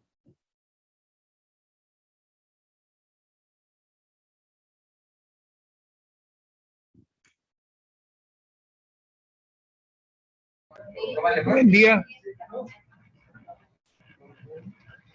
Buen día para todos. Muchísimas gracias por la... ¿Me están escuchando? Exactamente. Bueno, entonces, muchísimas gracias por la oportunidad. Mire, yo aquí les voy a compartir algo que no es, digámosle, nada magistral, sino es la experiencia de una realidad. Santurbán con gente protegida para conservar tiene un elemento legal que va a influir sobre todos los 37 páramos del país. Santurbán fue como el conejillo de Indias que el Ministerio del Medio Ambiente creó para delimitar los páramos, y esta experiencia pues termina en una sentencia que es la T361. Las sentencias por su nombre, en este caso una T significa que es una tutela, pero esta tutela muestra cómo la Corte Constitucional lo que generó fue una oportunidad de hacer posible un modelo integral para la gestión sostenible, no solo del páramo de Santurbán, sino de los 37 páramos del país, porque aquí habrá jurisprudencia, o sea, lo que salga de este proceso se convertirá en un ejercicio que va a influir y que se tiene que aplicar en los demás páramos del país. Hay algo muy importante, y es que a veces creemos que todo se resuelve a punta de normas, y hay dos aspectos muy importantes aquí.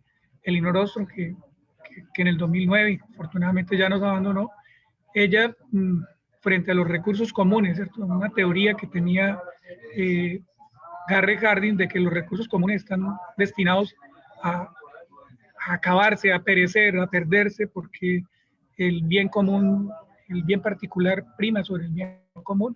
Ella, dándole la vuelta al mundo, encontró que solo cuando las comunidades bien informadas, ¿cierto?, se autoorganizan y hacen acuerdos de largo plazo, esos recursos comunes tienen posibilidades de ser manejados de forma sostenible. Entonces no es la norma, no es delimitar un páramo, no es hacer un decreto que garantiza que per se se pueda conservar un territorio. Se necesitan esos acuerdos y esa autoorganización entre las comunidades del Estado, entre incluso las solas comunidades. El contexto del páramo, miren, nosotros nos ubicamos, Santurbán forma parte de 3 páramos, ustedes ven en el color con el achuradito verde, es el páramo que se denominó Jurisdicciones Santurbán-Berlín, ¿cierto?, delimitado en el año 2014. El norte de Santander tiene 3 ecosistemas de páramos. A la derecha está el de Tamar, colinda con la República de Venezuela, y a la izquierda está abajo Almorzadero, en color como mostaza, que se comparte con el departamento de Santander, y Santurbán con norte de Santander y Santander. Y hay algo muy importante, es que en el imaginario nacional, cada vez que se habla de Santurbán, se piensa que Santurbán es en Santander, y no es Santander y norte de Santander, con un ingrediente, es que Santurbán es el 70%, corresponde al departamento norte de Santander, y no tenemos el conflicto minero. Esa área que delimitó el Ministerio del Medio Ambiente a partir de un área de referencia que es el Instituto Humboldt, fue de 129.743 hectáreas, de las cuales, como yo les mencionaba, casi el 70% es Santurbán, 89.253 hectáreas, y de esas ya teníamos nosotros declarados como parques naturales regionales 29.134 en 4 parques que suman 62.000 hectáreas, y que no solo tienen páramos, sino también estas 21.000 hectáreas de páramos, sino también bosque andino y bosque alto andino. Este fue, digamos, el florero de Llorente, el tema complicado. A través de eso que se suele hacer desde el gobierno nacional, que se suele hacer con otros intereses, en el año 2014 se emitió la resolución 2090. Este es el conejillo de Indias y este es el único páramo delimitado que tiene 3 colores: verde, amarillo y naranja. Curiosamente, el verde, amarillo y naranja permitieron que en el lado de Santander se autorizaran las minas que ya estaban, que ya tenían una licencia para oro, y en el amarillo y en el naranja era permitido la actividad minera por siempre. Lo llamaron mapa de gestión integral del territorio, pero curiosamente en el verde ni en el amarillo los agricultores podían hacer agricultura. O sea, se hizo una delimitación para excluir la minería y se excluyeron los agricultores.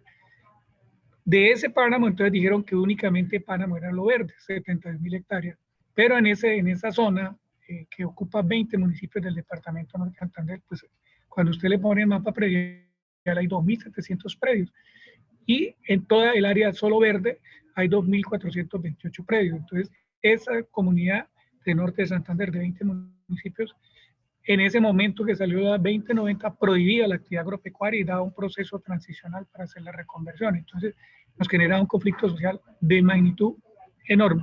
Nosotros ante el evento veníamos haciendo un ejercicio y superpusimos un mapa predial, porque esto fue hecho con algoritmos matemáticos y no como lo disponía la norma, con un estudio técnico que involucrara lo físico-natural y lo socioeconómico. Eso se corrieron programas matemáticos y yo lo respeto mucho, pero en este caso se necesita el trabajo de campo. Entonces superpusimos en las zonas verdes, amarillas y naranjas 3 predios y después fuimos a campo y los visitamos y curiosamente no le pegaron a ninguno. Ninguno de los predios verdes era verde, parecía o amarillo o con naranja. Ninguno naranja era naranja, entonces nos dimos a la tarea de decir, esto tenemos que hacerlo de nuevo y lo hicimos entre el 2015 y el 2017, primero para cumplirle un artículo que decía que teníamos que zonificar solo verde. Lo otro, por lo que les acabo de mencionar, las imprecisiones que encontramos y construir una nueva propuesta de mapa, ¿cierto? Normalmente, si lo dice el ministerio, nosotros debemos respaldarlo, pero no es así. Si una cosa no tiene el rigor que se necesita, pues hay que decir que no y hay que hacer un nuevo proceso. Y el tercer punto era para adelantar un proceso participativo con información técnica y social que esto demanda y que no se había hecho en el ejercicio, para irle a contar a la comunidad cómo fue que se hizo el ejercicio y cómo los afectaba el tema. Entonces, en ese ejercicio nosotros hicimos primero una zonificación preliminar utilizando Corín-Lancover en escala 1:25 y tomamos 7 de los municipios que albergan casi el 80% de los predios de centro urbano y los predios más grandes y el 72% del área. Y ahí en eso se hicieron unos ejercicios a nivel predio a predio y con la información tomada de trabajo de campo, superpuesta a la zonificación preliminar, ajustamos una zonificación post-campo y generamos unos documentos finales. ¿Cómo hicimos ese ejercicio? Ese ejercicio lo hicimos primero a partir de llegar a cada municipio e informarle a las administraciones municipales, al consejo, al personero y a cada uno de los presidentes de las juntas de acción comunal qué era lo que había sucedido y cómo queríamos ir a la vereda a conversar con ellos, a echarle el cuento al resto de las personas y hacer un trabajo de campo para obtener un nuevo documento con el cual pudiéramos, ante el Ministerio del Medio Ambiente, defender este ejercicio que para nada beneficiaba a las comunidades, ni siquiera la conservación, porque nos generaba un conflicto muy grande. De allí se tomaban los teléfonos, direcciones y arrancábamos a hacer las brigadas veredales. En esas brigadas veredales se le informaba a las comunidades y se planeaban los recorridos de campo. Y luego se hacían los recorridos de campo y el caso curioso es que Mutisco y Silo fueron 2 de los municipios en los cuales se levantaron el 100% de los predios. En los demás se hizo visitas de recorrido y en las brigadas veredales comprobamos que efectivamente con cada usuario lo que ellos veían en las imágenes satelitales con una superposición de la imagen más Google Earth, más el mapa predial, más accidentes viales, ellos decían sí, el predio es así, entonces no necesitamos hacerle el recorrido completo, pero sí tomarle mínimo un punto de GPS a su predio para poderlo amarrar, porque también la información catastral del IGAP es relativamente también muy precisa. Entonces esa fue la manera en cómo lo hicimos. Y aquí aparece en la siguiente imagen que efectivamente el mapa de la izquierda, que es el del ministerio, que tenía 71.000 hectáreas de conservación, 16.440 de restauración y apenas 1.000 y pico hectáreas de agricultura sostenible, cambia drásticamente a un mapa con casi 67.000. O sea, cambia el verde, el naranja era la actividad agropecuaria que tenía. Esta zona la atraviesa una vía nacional que conecta Bucaramanga con Cúcuta. Toda esa zona estaba con actividad económica desde hace más de 70, 80 años, mucho más. Yo creo que hay familias que trascienden casi los 100 años de estar en el territorio. Entonces, este mapa nos muestra un Santurbán real, la foto real de qué es lo que hay que conservar, qué es lo que hay que restaurar. Si sumo lo amarillo y lo convierto en verde, me da casi la misma área de conservación. Y lo que yo debo hacer es tener esa agricultura sostenible con prácticas más amigables con el medio ambiente y vincularlos funcionalmente a la conservación, y es más efectiva la conservación así. Y además al aire tenemos que todo Santurbán no puede ser tratado de la misma manera, y esa es una ventana en donde tenemos 4 parques naturales regionales que drenan el agua, y ahí bajan 50 metros cúbicos por segundo para los procesos de desarrollo económico más importantes del norte de Santander. Casi que podemos decir que el 70% de los habitantes del norte de Santander dependen de esa zona, que son 62.000 hectáreas de 4 parques naturales regionales, donde descienden alrededor de 50 metros cúbicos por segundo, en promedio. Pero ese promedio se puede bajar mucho en el periodo de estiaje. Entonces, esa ventana nos permitía saber que no podíamos abordar tampoco el territorio de la misma manera.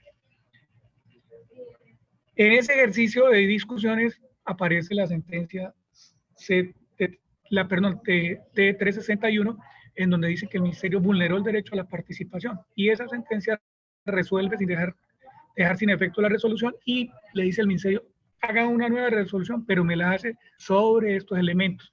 Primero, hay unos principios que deben guiar el proceso, y es justicia distributiva, participación, desarrollo sostenible y principio de precaución. Menciono uno más: justicia distributiva es que ninguno de los habitantes del páramo puede quedar en una condición inferior a la que tenía. Pero para que este proceso no tuviera los vicios que tuvo la participación, generó un procedimiento que va desde una convocatoria hasta una fiscalización, pasando por una etapa de concertación, porque ahí en los principios está la participación, y la participación no es socialización, sino es que las dos partes acuerdan el tema.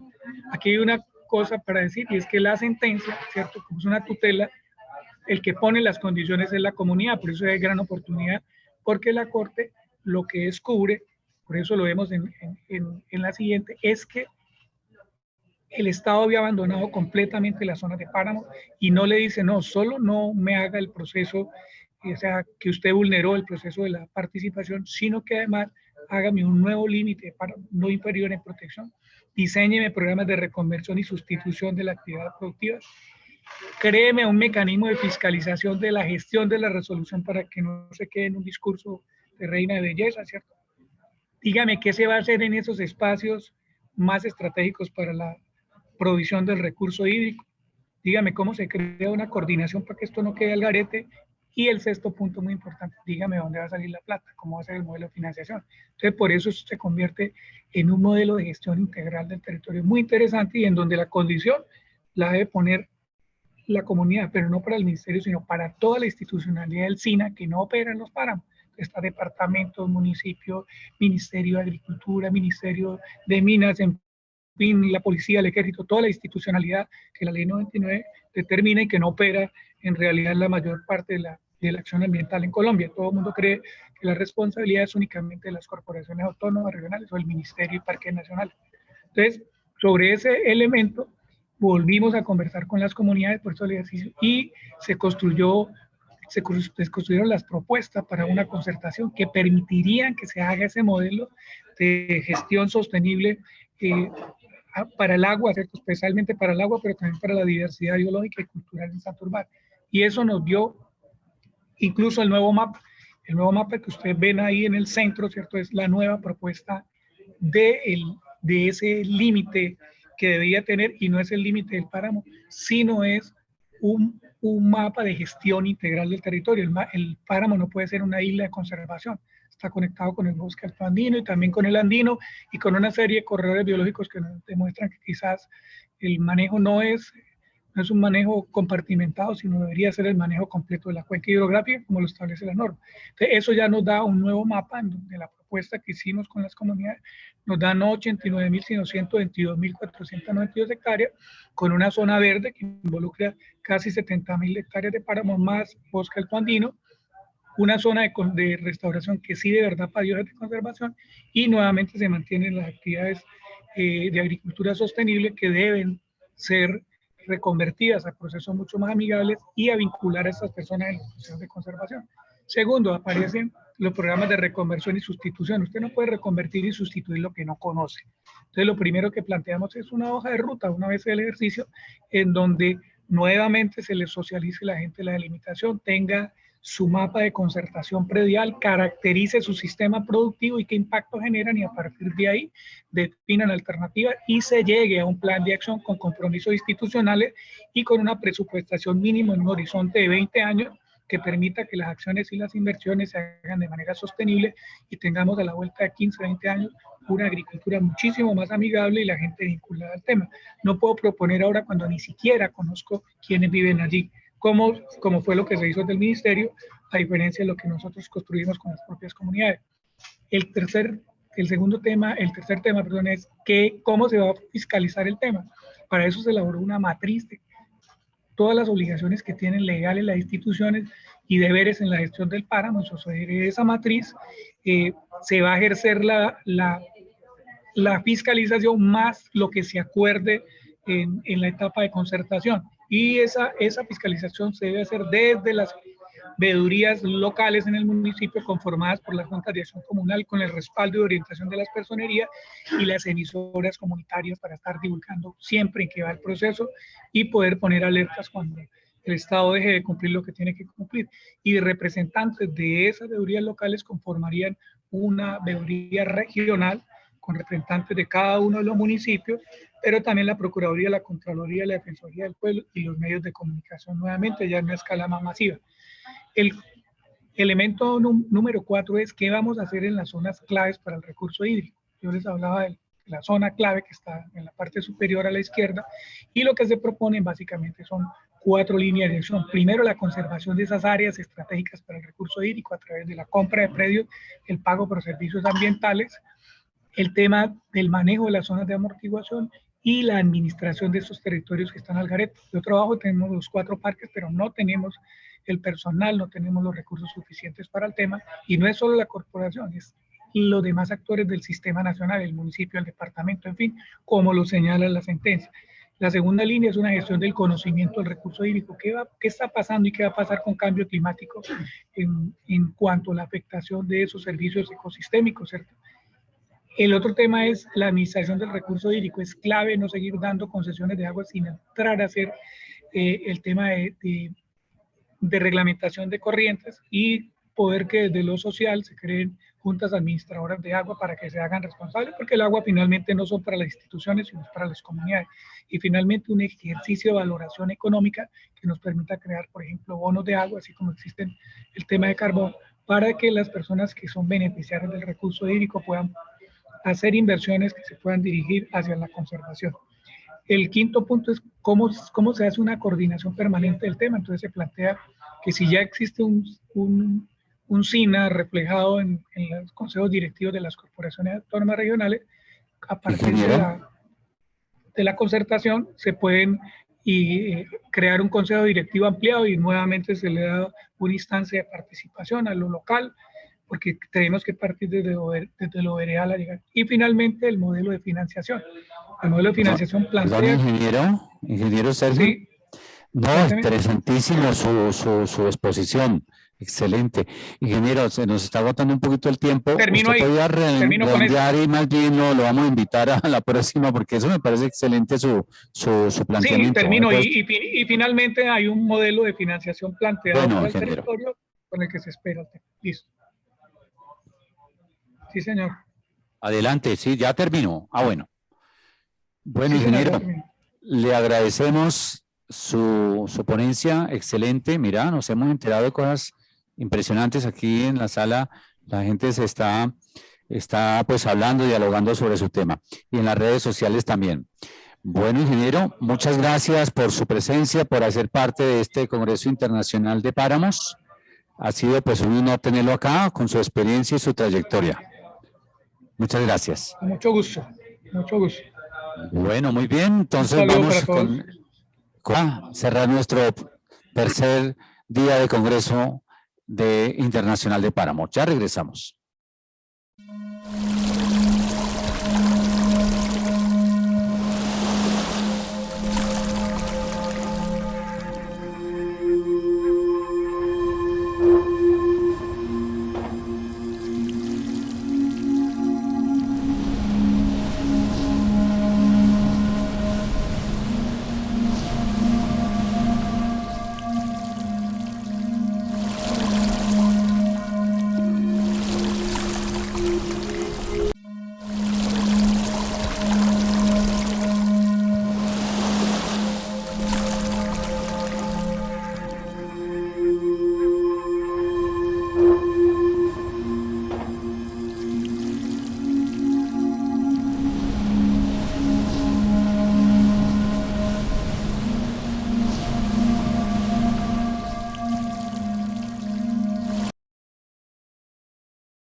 Muy buenos días, entonces hemos finalizado nuestro tercer día de Congreso Internacional de Páramos. Ha sido un placer, gracias a nuestros ponentes excelentes.